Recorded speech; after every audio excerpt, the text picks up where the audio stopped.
creaminess. I don't think it's a ton of fat. And we're just going to mix this by hand. So this is actually the plain yogurt, so it's going to be a substitute for sour cream. We're not going to do vanilla. It's not a good idea. Unless you're doing a sweet dip. So you could replace this with any kind of sour cream, and sour cream in any recipe? Mm-hmm. You could use Greek yogurt. Yep, the plain, absolutely. Yep. And you can do, like I said, either low fat or fat free, whichever you prefer. I tend to, I don't know how you feel about this being in the room, but I tend to go with a little bit of fat. I feel like, especially in dairy products, like if it's milk, if you get the 1% milk, you eat a little bit of fat with it. There's fat-soluble vitamins in there you absorb, so that's a good thing. I don't know, just my personal preference. But if you're definitely looking at calories, then definitely go with the lower fat. Okay, next ingredient, we're going to add a tablespoon of dried minced onion. So that's something you can buy and keep in your cabinets. And if you wanted to add fresh onion, you could, of course, if you want to do that. We're going to add a 1/4 teaspoon of paprika. Does anybody know what paprika is made from? Dry red chilies. Dry vegetables? Red chili. Red chilies. It's actually made from cloves, red bell peppers, Oh. dried red bell peppers. Oh, really? So,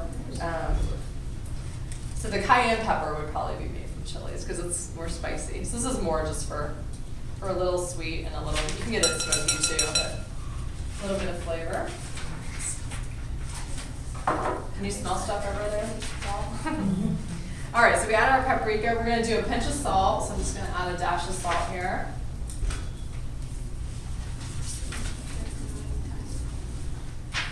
And we're going to do 1 clove of garlic.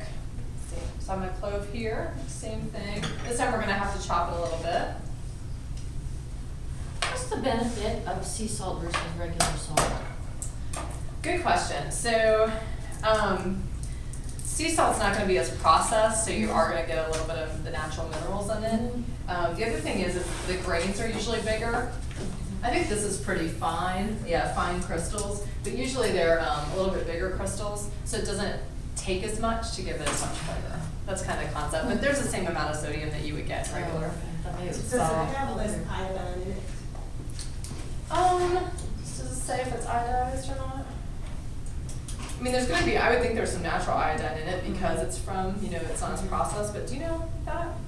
I mean, our salt that's manufactured is the iodine's added back in for health benefits, but this actually doesn't mention anything about it. That question's come up before, and I don't know.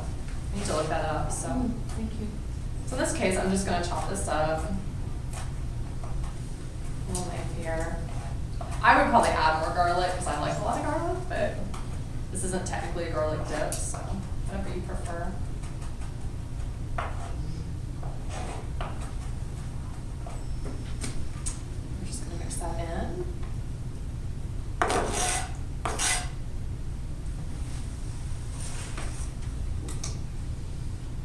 There we go. And 2 teaspoons of dill. So I have baby dill here from Kroger. Has everybody smelled dill before? I love it. Should be fresh as opposed to the dry. Fresh, and I think in any case with herbs, I would use fresh just because I think it's more fragrant, it gives it more flavor. You could use dried dill, and I do if I don't have fresh or the grocery store's out. But by all means, use fresh if you can. And I like dill because you can just cut it up right off this. You don't have to worry about the stems, or you can just throw everything in. Other herbs like, oh, that's kind of big. Other herbs like cilantro, the stems kind of tend to be bitter, so you want to pick off the leaves and then cut it. But I think in this case, dill's usually pretty good on its own without removing all the stems. So we're going to add 2 teaspoons. And of course, if you like it more dilly, you could add more. If you're doing this with a fish dish, can you smell it? If you're doing it with fish, I love dill and fish, so you could make it, much heavier in the dill, maybe even add a little bit of mustard to it, dry mustard or regular. It's bloody maybe. Okay, so 2 teaspoons. There's roughly 1. We have 2 here easily. So I don't think, when you're making something like this, I don't think the measuring's an exact science. Guesstimate. If you have a little more, a little less, no big deal.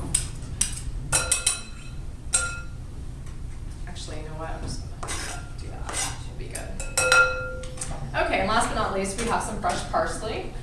Be careful not to mistake, this is wilting a little bit, but be careful not to mistake parsley for cilantro. They do look very similar in the store, and if you're not, parsley comes in curly and flat leaf, and this is flat leaf parsley. So be sure you have the right herb when you buy it, and you'll know it if you put it in something and it's cilantro that it's not right. I love cilantro, but things with parsley, it doesn't always, I remember. they don't go in the same foods necessarily, so. So in this case, I'm gonna pick off the leaves just to leave off the stems.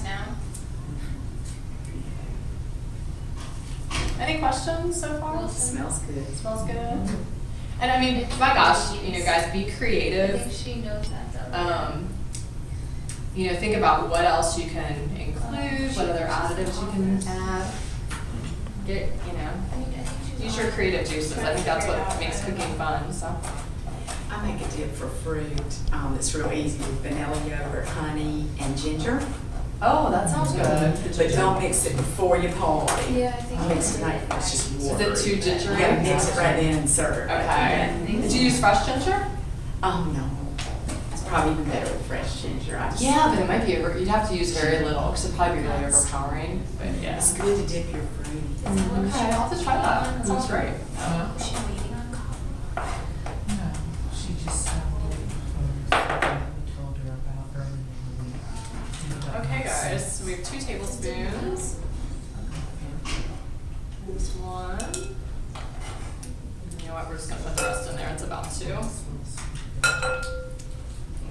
No need to waste things, right?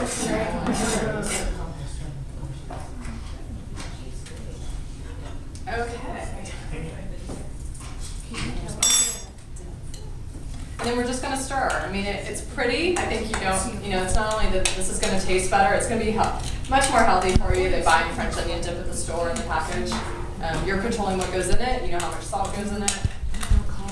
Pretty easy. Just call up. Yeah, it's pretty easy. 62201. Absolutely. And you could use, if you do use dry herbs, I think this is on the recipe, but make sure you cut the quantity in half if you do use dried, because it'll be more concentrated, the flavor will be. So if you want to use dried for convenience, just make sure you use less. And that is it. That's all we have today. So, any questions?